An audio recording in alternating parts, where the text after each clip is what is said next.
What is up, guys? We are live. Zach Ginn here. Welcome to the Bags to Riches podcast. I'm your host.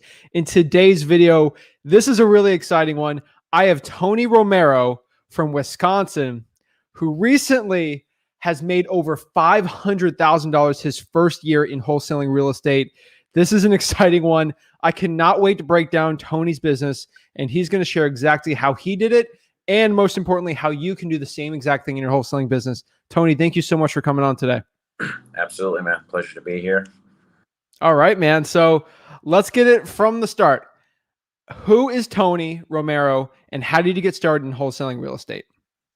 So, Tonny Romero is a young entrepreneur.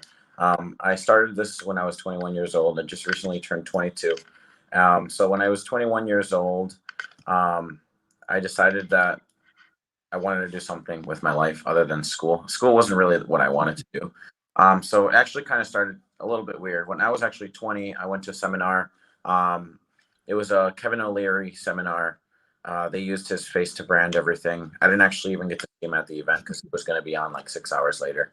I went to the event. These guys were talking really, really good sales. They brought up wholesaling. They also brought up stocks, but I wasn't really interested in that side of things.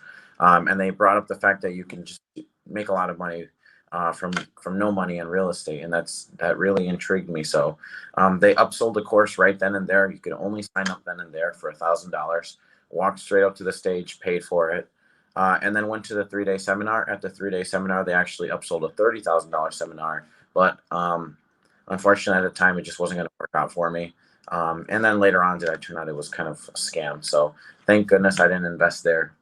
Then a few months passed by, stayed with my regular jobs, cooking, working in warehouses, making, an ordinary 9 to 5 or third shift jobs.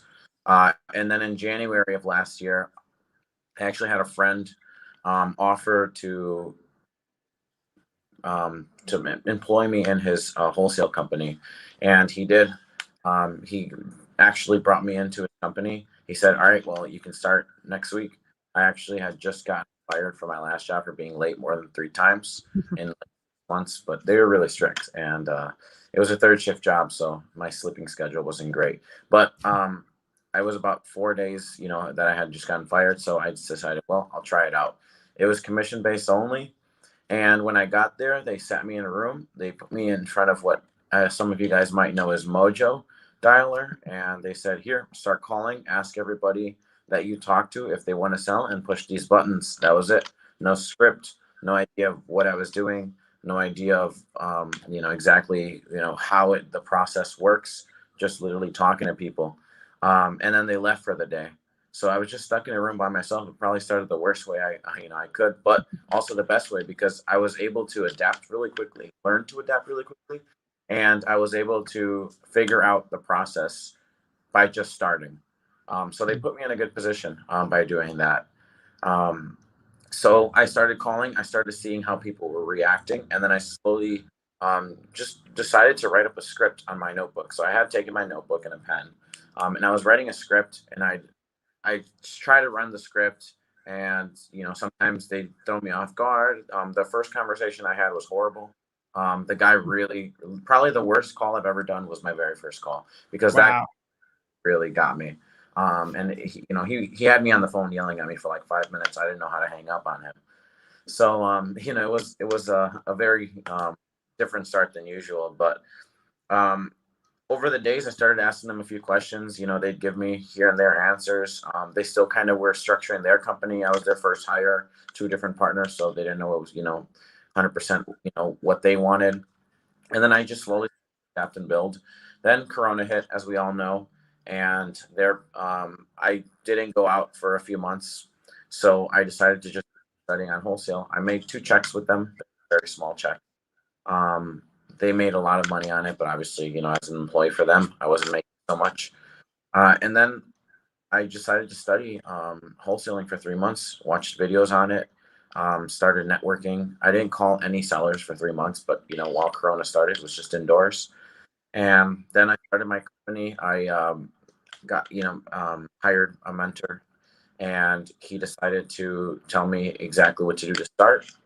And so I did. I went and drove for dollars, and then I started my company in June of last year, and 4 days in, I got my first deal, pre-foreclosure, Wow. $5,000 on it, and then I just never looked back from there. We just kept killing it and crushing it in this game. Wow. Wow. Woo. Let's break this down. That's amazing. So your first deal was a drawing for dollars deal. Correct. Wow. Okay. And this was all in Milwaukee. Like what area?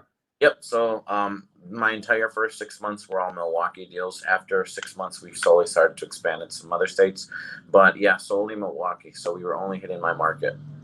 Wow. Wow. And you did 500,000 in a year, right? Yeah. So we did just right around that number, and it was incredible to see. It took a lot of hard work. There's a lot of things that went wrong during that process. And there's a lot of things that we had to fix because we were moving so fast. And I'm not somebody that's I wasn't somebody that was educated in business and how business works and structure. So we were kind of just running. And throughout that process, I'll share a lot of, some of the mistakes I made and some of the things during this podcast. But throughout that process, we were running so fast and saying, well, later we'll just kind of come back and fix our problems. We'll pay somebody to help us out. But let's focus on just making money, which, turned out to be a really good thing because we had the capital to then bring in the right people to help us restructure. Definitely. I mean, so that first drawing for dollars deal you did, how much was that check? So that was a $24,990 check. Wow. Never forget.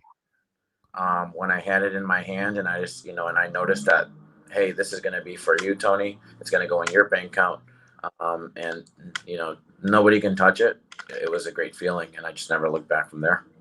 Wow. Okay. So how did you get that first deal? So was this something you did virtually? Did you meet them at the house? What was the situation with it? Just that first deal? Yeah. So as I will throughout anything I talk about, I'll also go through kind of the lesson because I think those are really important. I think a lot of people starting out, maybe they don't know. There's some of these things that they're going through. So I'll just kind of break it down. So it was a drawing for dollars lead, called them. It was a pre-foreclosure.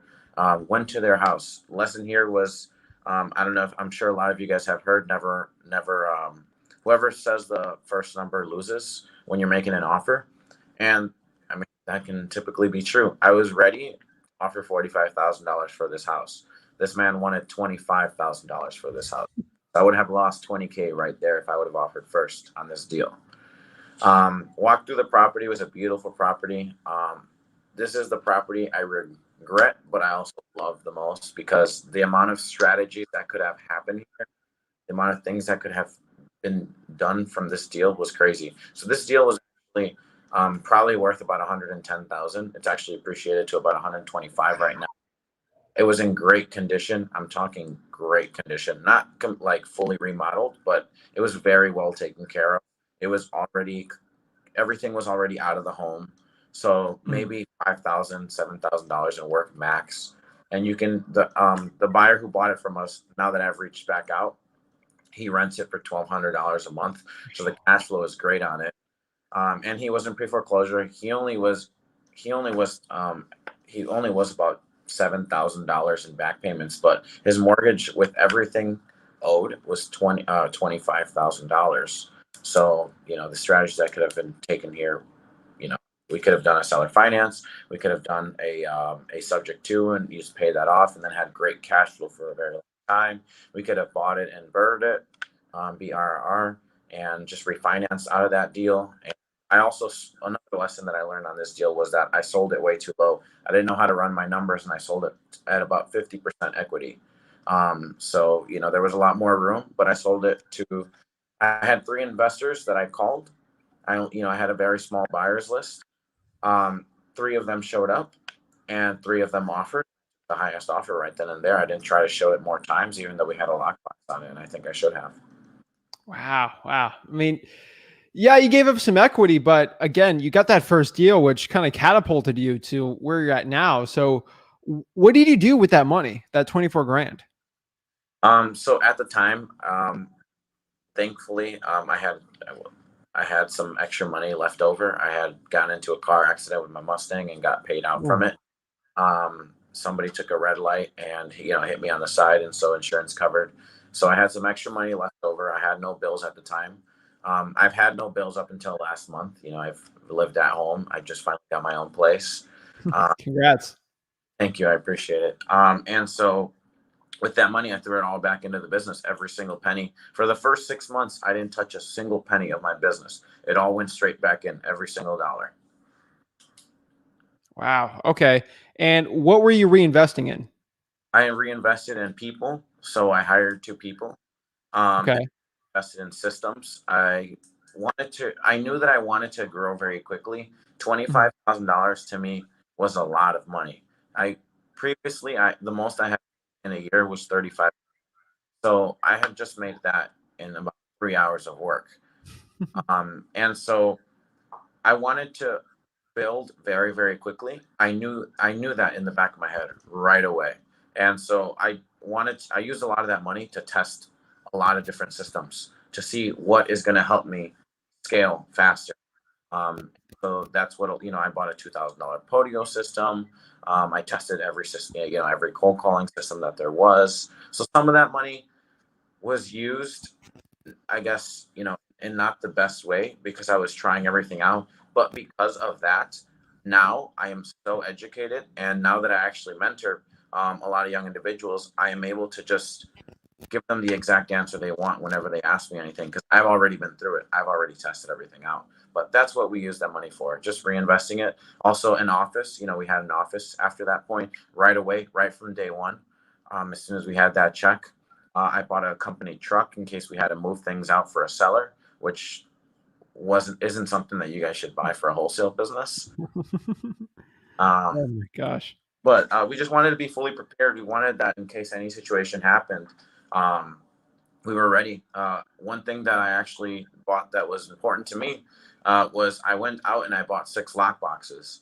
And I said, I want to make sure that we use up all these lock boxes and I have to go buy more because we have that many properties under contract. I'm telling you, I eat through lock boxes, so that's important there. So there's a lot to go over right here. This is actually pretty amazing. So your first money that you spent was in reinvesting in people. Uh, how did you learn that you had to delegate so quickly? Because most people they'll refuse to hire anyone until they're like third or fourth year. Yeah. Um, I knew that I needed the help, but I also didn't need the money. So because I personally financially did not need the money, I knew that the time was now. I don't know. I mean, I wanted to grow so fast. I and that was the only way I was going to be able to grow is giving up a piece of it, but being able to get a bigger return. And I understood that very, very quickly that I needed to just invest in people and then we'll be able to do more deals. Um, I mean, that was pretty much the basis of it. I also had so much cash, I really didn't want to just sit on it, and I was very scared to invest in real estate myself because I had no idea, how much a job is going to cost. If contractors are going to screw me over, how much labor costs. Dealing with the city on maybe a lien or something like that. I didn't want to get to that point quite yet, so I knew I didn't want to invest in real estate and I wasn't good at stocks and I had done e-commerce before and it didn't work out. So I decided, let's just put it into these people and then let's build a company right away. Also, one thing that helped is the office I got was 8 rooms. So it felt really empty being in one room. And so I decided, let's build this thing up. Wow. Okay. And so the first person was what employee is that? The cold caller. I hired a Cold cold caller. acquisition second. Okay. Was this a VA or in person?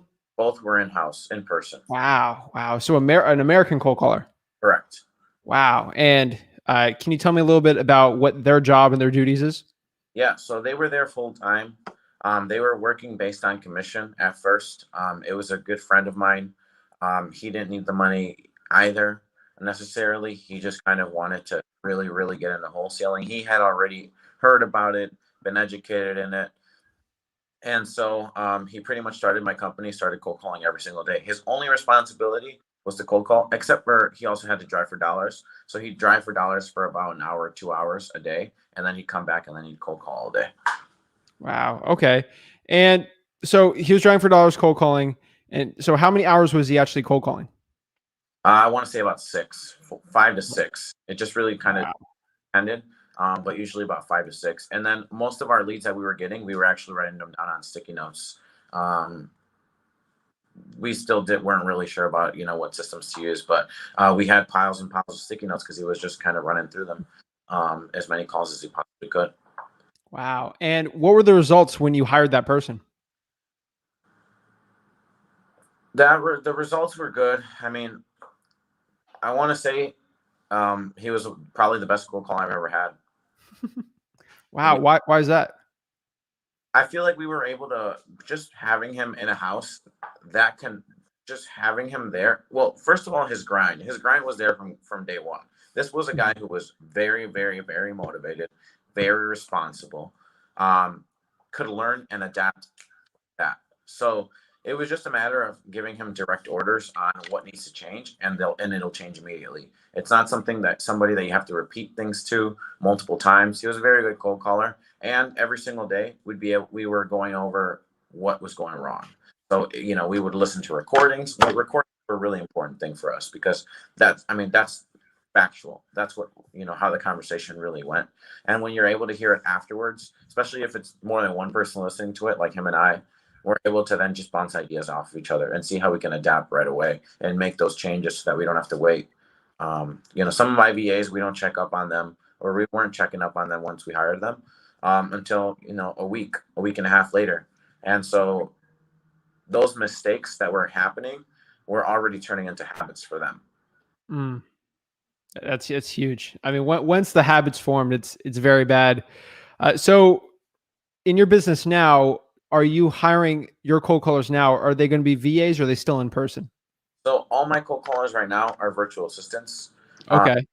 because the actual cost of it is insane compared to a percentage that I can pay, and it's just easier for me to have them because they're already trained, and because I don't have to put so much work into them. I can have another VA manage them. Wow. Wow. And so are these Filipino cold callers? Yeah. So right now they're all Filipino, but we will not hire any more Filipino. We're moving Hmm. over to Mexico, and that's because a buddy of mine, Jacob Blank, hires in Mexico, and he's had some obviously significant results running $1 million company. So we want to transition over there. And if you don't mind, I'll just share one other thing. Yeah. Armando Olivares, great friend of mine, Washington, D.C., wholesaler, started a little bit before me. He's doing 1.5 million plus a year. And one thing about him and his team is they're Latino, like I am, but they have a deeper accent than me. So their accent really pops out. And if their accent is there and present, and they're still able to do 1.5 million, then my VAs, if I can train them, it's not going to throw a prospect off. But I've heard some of the recordings that I've had with my Filipino, and some of them are just thrown off by that accent or by how they're talking. And I Yeah. mean, the honest truth, and so it's not necessarily their fault. It's just the fact that a lot of the scam calls we get nowadays from these different services, or an insurance company calling you, or you won this trip on a hotel, are usually or 99% of the time are Filipino. So, and most of the wholesalers are hiring Filipino VAs, so they're used to getting calls all day. So a lot of them are reacting in a sense of, even though my people are trained, in a sense of, this might be a scam when they're getting called.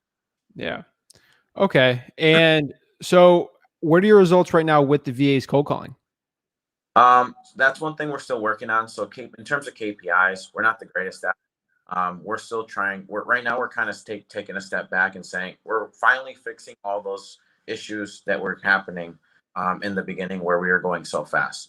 So we're trying to figure out, that's our I guess our goal within the next 2 weeks, is trying to figure out how to really track our KPIs. All we have is Mojo and Call Tools, what they tell us, their reports they tell us. But in terms of like how many calls per deal, I couldn't tell you. I want to say each VA gets us about 2 to 3 deals a month right now. That's impressive. What's your average amount you're getting per deal? Right now, our city's kind of low, so 5 to 10,000. Sometimes we'll do 15, 20, but on average, we're seeing that 5 to 10 is a very, very common number. More so on the 10 side, but we get some that we pick up really quick for 5K. And a lot of our JVs that we're picking up are about 5K. Wow. Okay, so 5 to 10K. What's the average like price point in Milwaukee of the deals you're doing? So the ones we're doing, we're sticking from in terms of actually getting them on a contract and selling them between 30 and 80K. But the majority of the market ARV is selling for about 130 to 170 ARV, like all fixed stuff, MLS. So which I mean that's kind of it's kind of consistent throughout the entire city. And Yeah. but that might go up since the Bucks won last night. Yeah, it'd be an interesting one. I mean, Giannis, dropped 50, went crazy, but well, we'll talk about the NBA later. But that's pretty impressive. I mean, you might think 5 to 10,000, be like, oh, that's not the greatest, but I mean, for deals that are that low ARV wise, that's absolutely amazing. Like you're squeezing the most out of these wholesale deals, which is very impressive because like I'm doing deals with 300,000 ARVs, and of course my profit's larger, but there's less of them. So it's interesting to see around the country what it's looking like. So you said your first hire was a cold caller, and what was your second hire after you got your money? Acquisitions. Okay. And what was the process of hiring your first acquisitions person? The process in the beginning wasn't the greatest. In the beginning, most of what was happening wasn't the greatest. The ways I was doing it because it was just kind of figuring out as I went. And so the first acquisitions that I hired, he was a wholesaler already. So he had already done his own deals. And he was also a realtor. And he also managed other businesses that he owned. So it was just somebody that already knew what they were doing. And they were just kind of working part-time for me to help me, I guess, give me the second opinion of, yes, this ARV makes sense. Yes, we're on the right track. Like, yes, or maybe just quickly closing the deal. So it wasn't like a full-on acquisitions that was there full-time, pounding the phones all day. It was more so somebody that was coming in part-time to almost underwrite the deal and make sure that it actually makes sense. Okay. And is this acquisitions person still with you? No, over the long term, that wasn't going to work out. Hmm. It was a great employee to my company. But we talked about this a lot, I guess, within, whoever I'm masterminding with is, there's different kinds of employees. There's an employee that's just made, like, for example, me.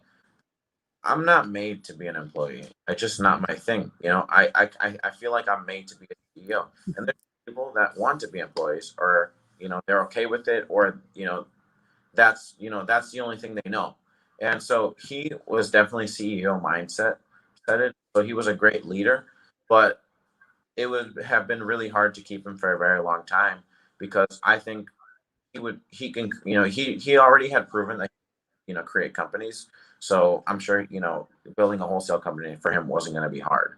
And it wasn't, he went on, made his own wholesale company. But I mean, sometimes you just have to, that's kind of where they belong, like making their own thing because, that's the type of person they are. Like they're that good. Definitely. I mean, I've looked it up. I mean, I've read Rocket Fuel. That's one of the best books I've ever read when it came to like running a corporation. And you just got to know between the visionaries and the integrators which one you got. But that helped me a lot. So quick tip for everyone here. But Tony, you're 22 years old. You started wholesaling at 21. As a fellow young person, I know there's so many 16, 17-year-olds watching this, and they're watching you, and they're like, how do I get like you? How do I have my wholesale business look like you? They're having a lot of doubting thoughts in their minds. I mean, I got to say this again, but how can you at age 21 get real estate wholesaling deals? What is your secret as a young person? First step I'm going to say is understand wholesaling. That's just the very, very basicness. Understand what the process is. And if you don't understand it, figure it out. Go watch a million YouTube videos and figure out A to Z. What does it look like? Outline it so that you can understand, how it actually makes sense, how it flows. Because once you get to those pieces where you get stuck, you have to do more research. And I'd rather you just understand it from the beginning. And two, I'd find somebody, whether it be a paid mentor, a free mentor, somebody that you're willing to do work for. People say it all the time. Go do work for somebody for free. Go offer them a service if they already know. Say, how can I serve you so that you can help me? I think that's important. I think mentors are important. I think, they can bring you up. They can help you. They can inspire you. They can motivate you. I have several mentors in my life now, and I'll explain why I think this is important. There was a young individual. His name is Josh. He actually started renting one of the rooms in my office. He necessarily couldn't afford it, but he wasn't necessarily in a position where he needed an office. And so it was just him, and him and a buddy. They were going to try wholesaling, and they decided that they wanted to be around the atmosphere that I had already created in my office. And they came in very humble and said, "Can we please rent here?" And I said, to be honest, it didn't suit me to have more wholesalers renting in my own building, because we're talking about deals, we're talking about addresses, we're planning meetings all day. We're flying here and there. Like, sometimes somebody will leave and they won't lock a door. Somebody will leave and lockbox might get around. Not that anything would happen, but it's just wasn't necessarily the environment I wanted to have anybody else around. I wanted it to be just us, just my team, or if somebody was going to be there, somebody from some sort of other industry that was just kind of there to use it as an office for themselves. But I gave them a chance. They started asking me questions and questions and questions, and it got to the point where sometimes I have to say, hey, it might cost you a little bit, just because now this takes up a lot of time, and so on top they were paying rent. These guys did not have a big budget. They were driving for dollars and writing down the addresses on paper or on their phones, not even PropStream or Deal Machine, nothing. 18 and 19 years old. They were driving around. They'd come back. They'd say, "Hey, how can I skip trace this for free?" I said, "Well, you're not necessarily going to you're not going to be fast at it in terms of calling, and you're not going to have the best data, but, use fast people or search." And so they did. They'd sit in there. They asked me if they could rent a desk. I said, "Yeah, here's one. You're going to pay $10 a month." I wasn't trying, renting it for anything crazy, but they were in there. They had nothing in their office besides a desk and a chair, and they were cold calling and cold calling and cold calling. First two deals came. They were $2,000 total, that they were getting as their assignment. They said, "Tony, can we JV?" I said, "Yeah, let's do it." Got them paid on both. Then it came a third one. They actually made like 17K on it. Then they split, which I understand, because it comes to the point where maybe they're not the right partners for each other, etc. And Josh went on to just do an $80,000 deal at 8 Wow. years old. $80,000 on one deal assignment. How old was he? He's 19 years old right now. Wow. Whoa. That's So big. it's crazy just by asking the right questions. But it wasn't they asked the questions the way I like to be asked questions. A lot of people message me on a regular basis, and I'm sure you get messages too, Zach, and a lot of people watching this get messages about, how are you doing what you're doing, how can I start? And sometimes I'll reply back and I'll say, "Hey, what have you done so far?" That's usually always what I do. How much are you doing, and what do you know?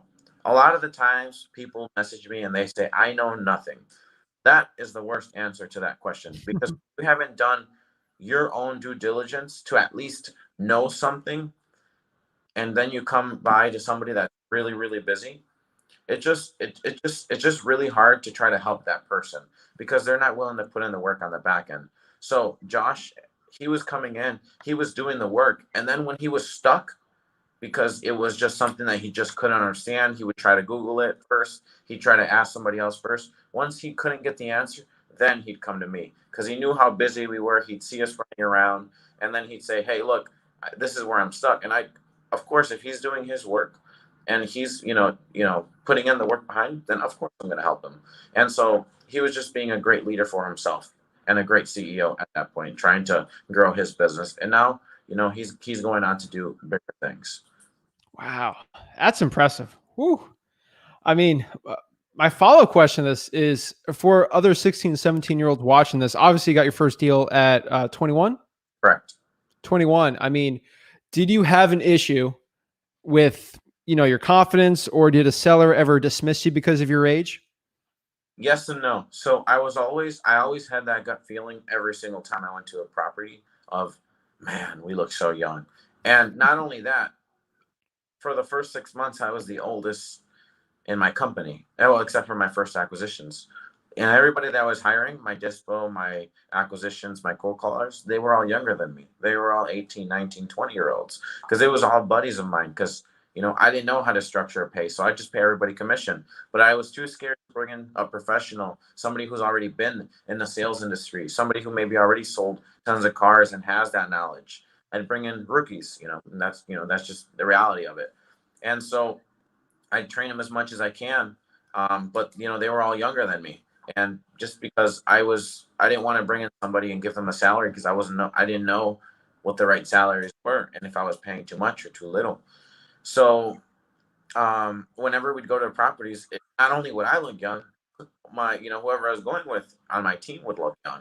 Yeah. Um, and so that was always a worry. But I slowly started to adapt to that. I remember I heard Tom Kroll on Clubhouse one day, owner of Wholesaling Inc. He said, somebody asked that question to him, and he said, "Hey, look, say to the seller, if you, yes, I'm young, is that going to affect me buying your house today?" And that just stuck with me. And that was a big confidential boost for me. But not only that, my stepfather owns a very, very big law firm in the state of Wisconsin. And so that gave me a lot of confidence because or I guess credibility, because his billboards are everywhere. His bus billboards are everywhere. He's on TV. People know who he is. You say his slogan, it fell. So anytime somebody would ask, quickly, I divert to that. Hey, yeah, I actually use my stepfather's money to invest. He's obviously this big lawyer, and I'm just here to, run these numbers, make sure that this makes sense. I practically manage his portfolio for him. So just using that helped. And to be honest, I never got questioned after that. Every time we dropped that, it just, and did they ever find out whether he actually was my stepfather or not? No, they didn't. So, I mean, anybody could use that line. Wow. Was he really your stepfather? Yeah, he actually is. Oh, that's perfect then. Awesome. So, uh, let's fast forward now to your business now because we're kind of learning how you kind of got the wheels turning on there. We're learning how you got up to 500,000, but right now in your business, obviously you're doing more than 500 in a year. You're growing like crazy. So, what are your numbers looking like right now on a per month basis? Right now, since we've slowed down a little bit, we're probably somewhere around like 50 to 60. And we're trying to get to that 6-figure mark, but we're also not. So once we got past the first year, it was so crazy that we had hit that number that we were just like, all right, now we have to slow down, take a step back, and we have to understand, well, at least I thought we have to understand what needs to get done before we can keep moving forward. Because if we keep moving forward at the same pace, there's going to be a lot of things that fall apart. I actually got to the point in my company where I had 11 people in my office at one point on my team. Oh, That's a lot of people. So because I was just hiring, I was trying to grow, I was trying to grow, I was trying to grow, I was trying to grow. And we were doing big numbers, we were doing 85, 90K a month sometimes, right? And we never hit the 6 figures, but we were so close hitting 90, you know? But the problem was that I had no training, I had no structure. So when somebody would come in, I'd have to retrain that same person over. I'd have to sit down and train them and try to turn them into somebody for that position because all my other guys were already focused on that position. mm. All right. Ooh, I apologize. I got a phone call. you're good, man. So all my other guys were already in that position. So that was something that we thought we needed to do. So that's actually why we just ordered the board that's behind me. If you guys can see it, we just built an office, another studio in-house in my apartment. And I got the apartment for that reason. We're going to be redoing all the training videos for the entire company. So practically what I'm going to be doing is I'm going to be breaking down if somebody comes in as a dispositions for my company, they're going to know step by step every single thing they need to know, every single thing they need to be educated on, and even throughout the process, how to fill out the contract, how to talk to the buyer, what the walkthrough looks like when you're actually with the buyer, what's going to be happening. So all these different training videos that I had to see when I was in the restaurant industry, when I was in the warehouse industries. Now my employees coming in are going to have to watch that, and we're going to be able to track actually if they're watching it, plus taking tests and quizzes, so that we don't have to retrain everybody, because there's no time for that. I have other businesses now as well. And in order for all those other businesses to continue to grow, I need to be able to spend time in there, within those businesses. We have a pet grooming company that's going to be starting. The building is being renovated right now, and it's going to be starting in about 2 weeks. We just have to pass the electrical inspection. And so we have all these different things that are rolling in. We just started a flipping car business as well, where I partnered up with somebody, and we're just giving a lot of capital, and cars are being flipped every 2 weeks. So all these different things, I'm trying to automate them. But if my wholesaling business isn't to the point where I want it to be, then it's going to fall apart, over time. Wow. I mean, I can tell you that you've learned a lot in a year. It took me a very long time to learn that I need to do videos for my VAs and my employees. So props to you on that. I mean, it's wow. So the next thing I want to talk about here is obviously you're doing, 50 to 60 a month. Everyone knows you're not netting 50 to 60 a month if you get 60,000 in assignment fees. So let's say for $10,000, what is the net that you do after taxes, paying everyone, marketing? What is your net profit margin, profitability numbers for your wholesaling operation right now? I couldn't give you an exact number, but if I had a guess, it's probably around like 50 to 60%. Wow. Our costs are really low in Milwaukee. With the amount, I still only have, for that $500,000, we probably only needed 25,000, maybe 30,000 records to produce that much income. Wow. Traced. So we don't need a ton of data. We don't need a ton of usage with all these different systems. We use really good systems, and we've been able to test so much that we've been able to get our costs extremely low.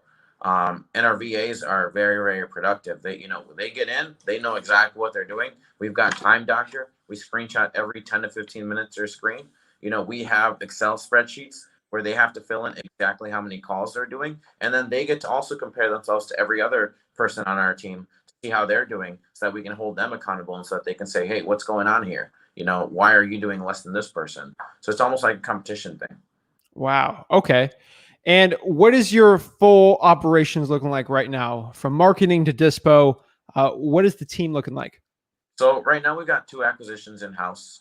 I'm actually going to be hiring a third person. Sometimes I'll jump on as well as acquisitions. I like to close things every once in a while too. Actually I love closing deals, especially when it's already to the end, and I just have to make a call, and I get to celebrate in front of the team. So we have 2 acquisitions. We're hiring a third one now.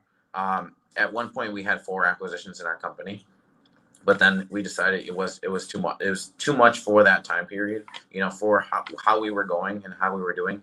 It just wasn't necessary. So we came down, and now we're starting to build back up. We've got 1 dispositions, and then we have 4 VAs.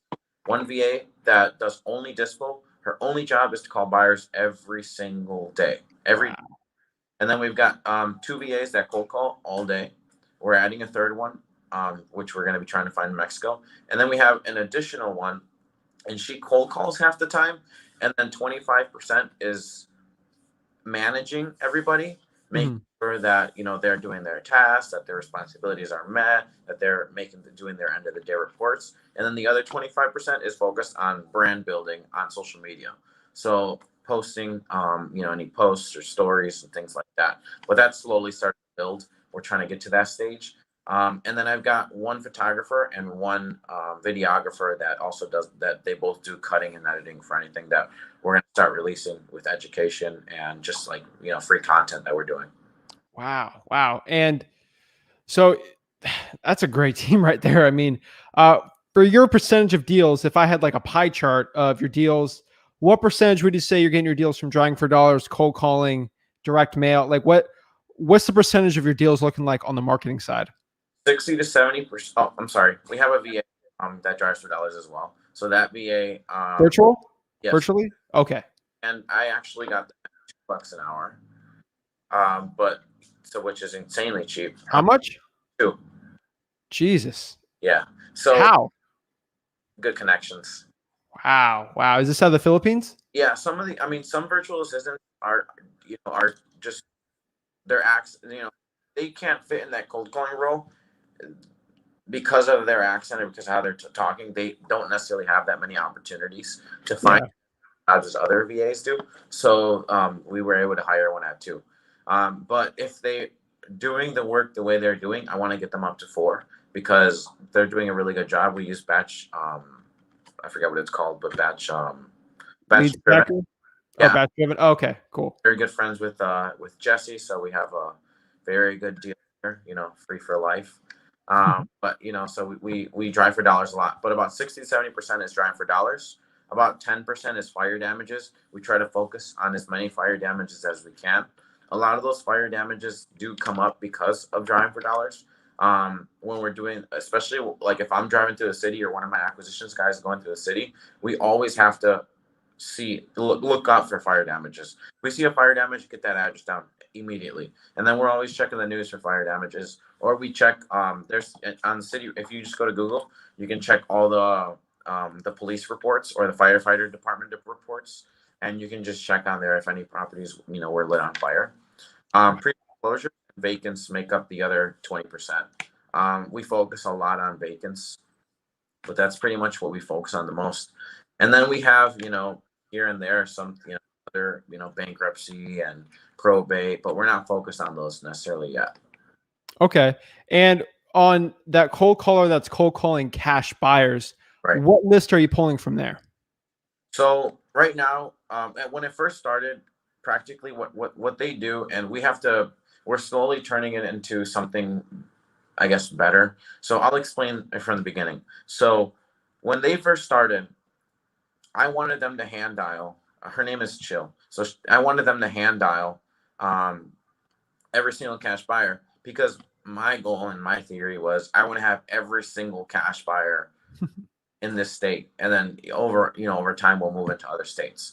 But I want to have every single cash buyer. I don't want to leave any unturned. So we would just start. Well, I guess whenever we have a property, the priority is you skip trace every single. Well, we usually stick to 150, but you skip trace 150 cash buyers, the closest ones there. So when you go to PropStream and you go to the cash buyers tab, and you're trying to pull a cash comp, you usually get 150 records. It maxes out at 150 records. Those are 150 most close cash transactions to that property that you're looking at. So we'll take all those and we'll cold call those first priority every time we get a deal, because those are the buyers that already have properties in those areas. It might not necessarily meet exactly their criteria, but at least meets their zip code.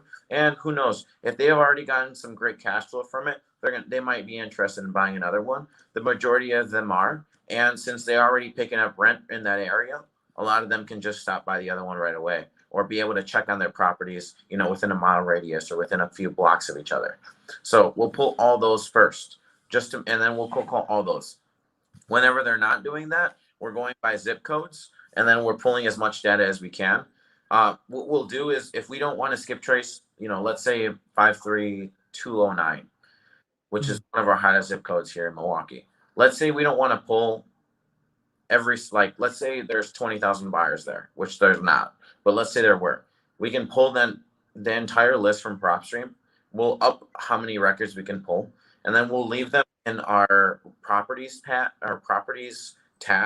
in PropStream, and then from there we'll filter out 1,000. We'll export them out, and then we'll delete them out of that column. And then we'll slowly just keep picking, so if we don't want to skip trace too much because our budget isn't crazy, then we'll just start by, in packs of thousands. So the VA will go in, they'll filter out 1,000, and then they'll delete them. And then they'll go back in the next time they need another list, that same tab, that same tag, and then they'll filter out, export 1,000 and then delete them off that list and slowly go through that list. But we're focused mainly on Milwaukee. When they first started, they were putting them into an Excel sheet, and they were color coding every single one. They were hand dialing every single one, hand dialed, because I wanted to see which investors we could not find And on Call Tools and on Mojo, you can do that to some degree, but not really by record. So I wanted to make sure we're getting every single buyer possible. Now, that's not necessarily the best approach because you don't need every buyer. You could have, we found now that 5 of our buyers are our most common buyers. So you don't necessarily need 30, every single buyer, but we want to have every buyer over time. That's one of our goals, is just to have as many buyers as possible and making sure that we find them. And so they'll go through the entire list and then they'll go back in and they'll call all the yellow ones. The yellow ones are the ones that didn't answer or, weren't it. And then they'll go back in again and they'll hit all the red ones. The red ones are the ones we couldn't find.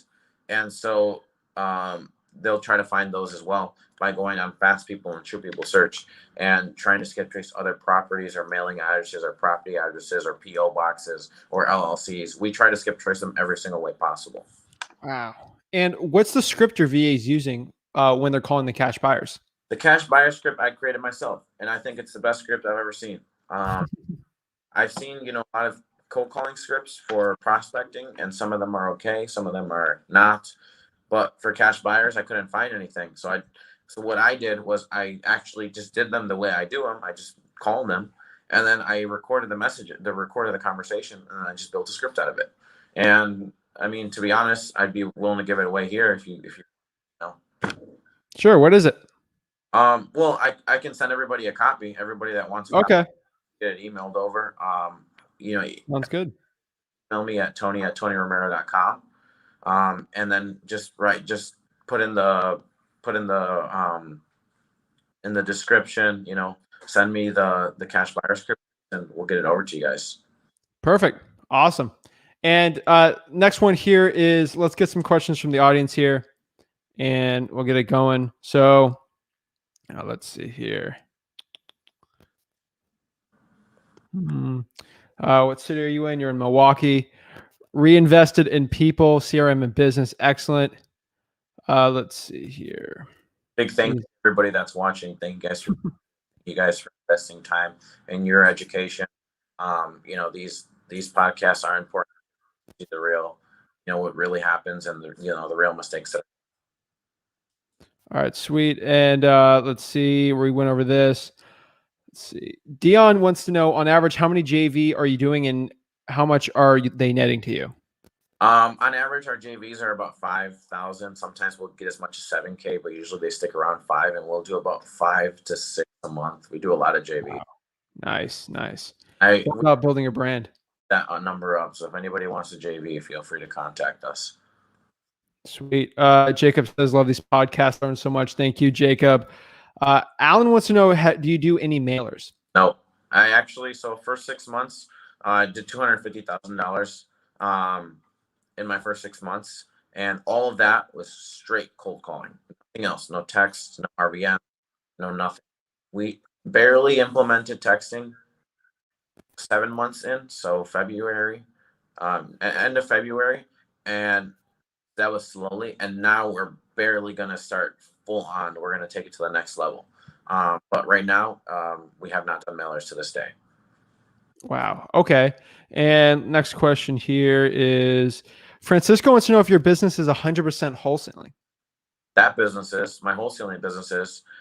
We do other things. We generate leads for a hard money company, another investor, an organization, and another wholesaler. So we do lead generation. I have other VAs set in place for that, so they get trained the same way my team gets trained.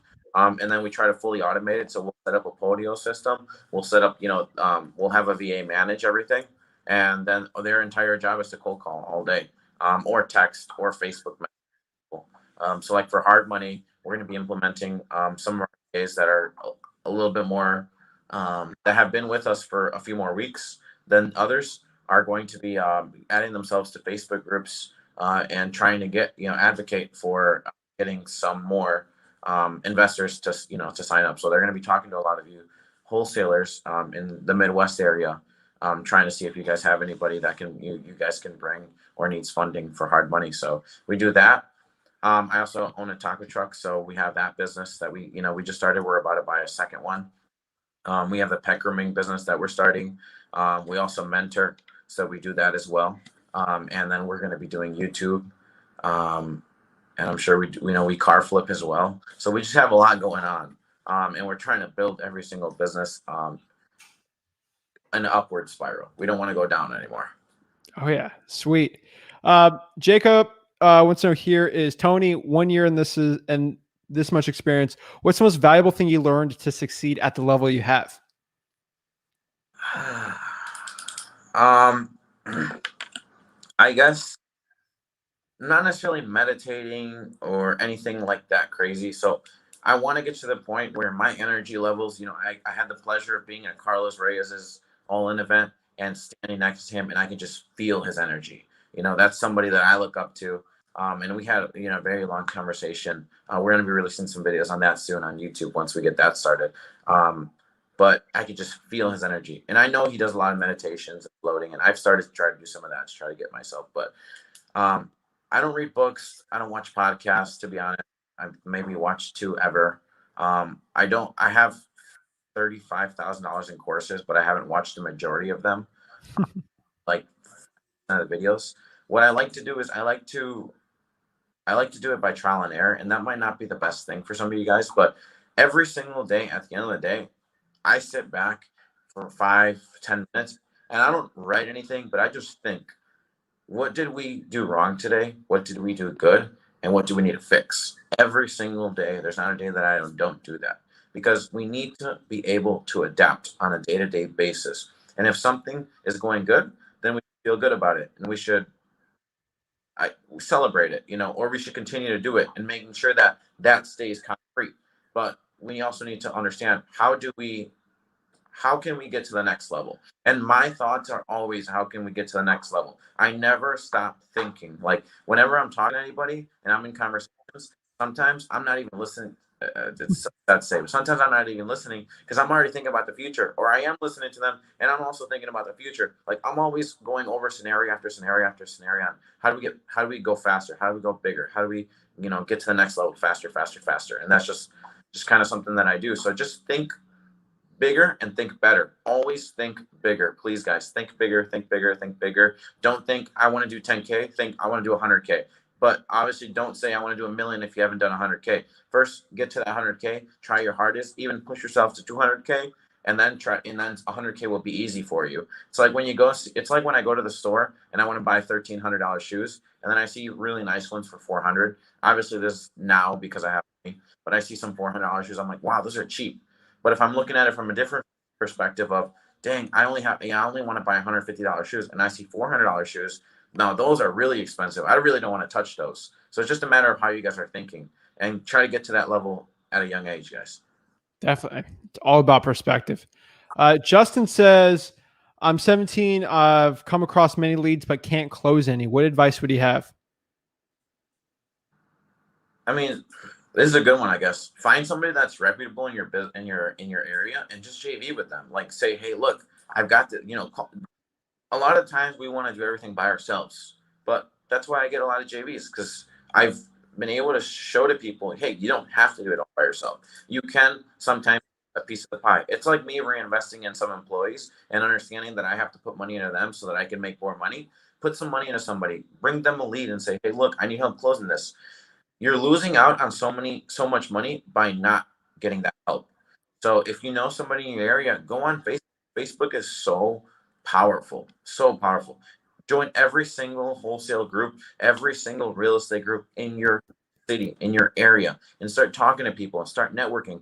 You don't have to give them the lead right away. First, talk to people and see what kind of person they are. Meet them for lunch. See who will give you their time. See who actually knows, who has experience. Vet some people out. And then start the conversation of, hey, I've got some leads. What can we do with these? I'd love to see if we can maybe partner up on these. You can give me 50% or 30%, something like that, just to help me close them, get me across the table. But also in the process, can you teach me how you're finding these buyers, or how you're getting that contract signed? Can I get a copy of the contract? Because you're giving them value so that you can receive some value as well. That's one thing I would do, because other than that, I'd say hire a mentor for a lot of money. But if you don't have a lot of money, do it this way, and then it doesn't cost you anything. Awesome. This is great advice. Brandon says, beast. I love it. Manuel wants to know, how do you drive for dollars virtually? I think you explained it a little, but. Yeah, so we use batch driven. If anybody needs a code, unless you already have a code, then make sure you give them yours. But feel free to reach out. But we use batch driven. So, batch is obviously a great resource. I've never used any skip tracing besides batch. Um, so when you go on, they're integrated with Google Earth, Google Maps, and it's the same thing as like driving on Google where you're driving virtually, but instead of having to like jot down the address, you could just click on each property. There's a little um like a little sign over it, and you just click on it and say add property, and it'll just add it to your list, and then you can just export it out as a CSV.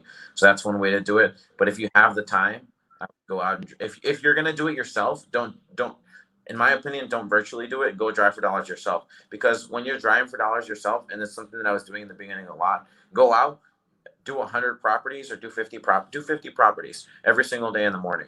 Go out and do 50 properties, same area, go back to your office, cold call all of them, do the same thing the next day with the next leads. Because what you're seeing is once you're getting in conversation with those people, you're going to remember the area, and you're going to understand the value of that area because you just drove it that same day.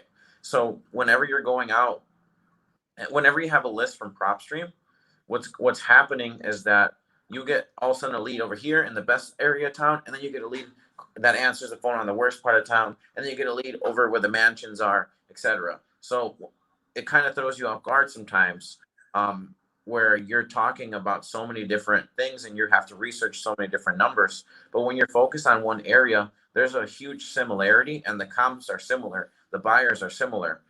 So you're able to understand the zip codes a lot better. And that's how I was able to get to the point where if somebody sends me a lead right now, sometimes I don't even ask for the address. I say, what's the zip code and how much do they want?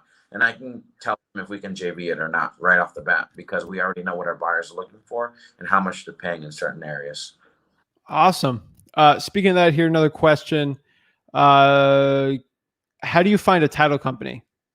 Title companies, the best way to find a title company is not Google, not reviews. I would go on Facebook. I would add yourself to every single list, every single group as well in your city, and just literally type in the question. Or sometimes people don't, when questions that are like this are being asked multiple times in groups, just literally go into those groups, search title company. I'm sure there's tons of people who have already asked that question, and just see the comparisons. Who is vouching for certain title companies more and more and more, and are they an investor or a wholesaler? And then you could always reach out to that person, just add them as a friend.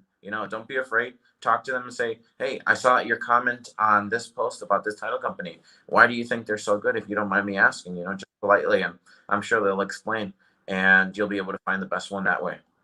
Boom. Awesome. So let's see whatever other specific questions.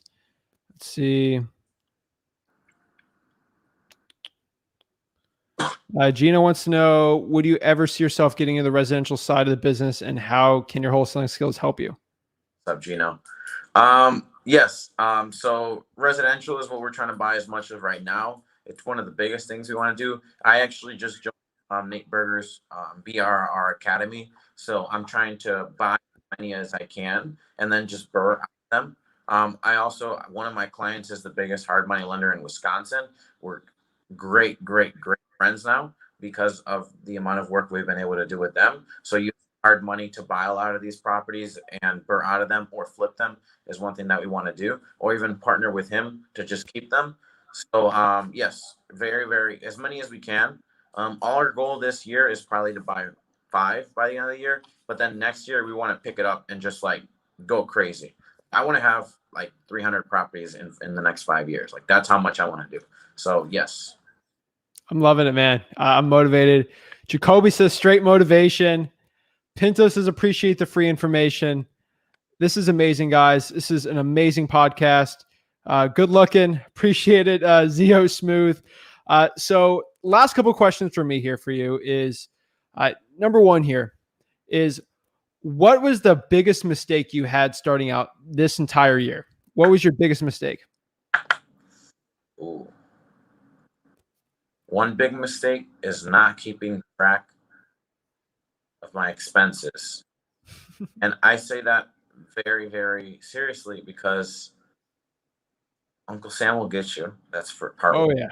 And we're all going, most wholesalers that start out, this is your first business. Some of you guys don't even treat this as a business. Some of you guys treat this as a hobby because you don't see it as a business because you start out by yourself. You don't necessarily, you can start at your house on a computer. You start anywhere. So think about this your company, think about it as a business. When a buyer is talking to you, think about it like a business. You are the CEO. You're not just some random guy that's bringing him a deal. You run a business. So make sure you have that mentality that you're running a business, but also keep track of all your expenses on one place. Try to educate yourself a little bit on taxes because I think that's important. Most of the people that I talk to in wholesaling know absolutely nothing about taxes, and you're making all this money, and at the end, a lot of it's going straight to the to places where to the government pretty much. And it's not bad, right? We have to pay taxes and we have to have these costs, but you could have used a lot of that money to continue growing your business. You're paying yourselves out immediately and you're getting taxed, and then you're not using it as a write-off when you can start investing it in your business, start growing, and then look at bigger paychecks later on. That's one thing. And then the other big thing is don't compare yourselves to other people doing things, right? I'm doing really big, but it took a lot of work. Yes, if you want to be in my position, get to my position and and ask me questions or put in a lot of work and build a team. But don't necessarily think that if you're not doing 500K that you are a failure. You're not. If you're doing $30,000 or more, which is, to me, it's nothing. To me, $30,000 is nothing now. But if you're doing $30,000 or more a year, you are on a very, very great track. So don't compare yourselves to other people because that will put you guys down. Just you guys are you, and just make sure that you guys aren't doing this to impress anybody else. You're doing it to change your future, to change your lives. Boom. That's it, man. That's awesome. Last question is, this is the Bag Searches podcast. So I started out 100 bucks, basically 100, couple $100 in my bank account. Started out as a bag boy, started out my wholesaling operation, made 100K at the end of high school. So if you started out, let's say you're back at 18 years old, what would you do with, oh, looks like he popped off. Well, Tony, I appreciate you coming on. Means a lot. I guess he had to go, but no big deal. Check him out, Tonny Romero. I know he's got a YouTube channel, so he's going to create one. So Tonny Romero on YouTube, go check him out. I appreciate it. I learned a lot on this podcast, so thank you guys so much. Make sure you smash that like button and subscribe. Thank you so much, guys. Have a blessed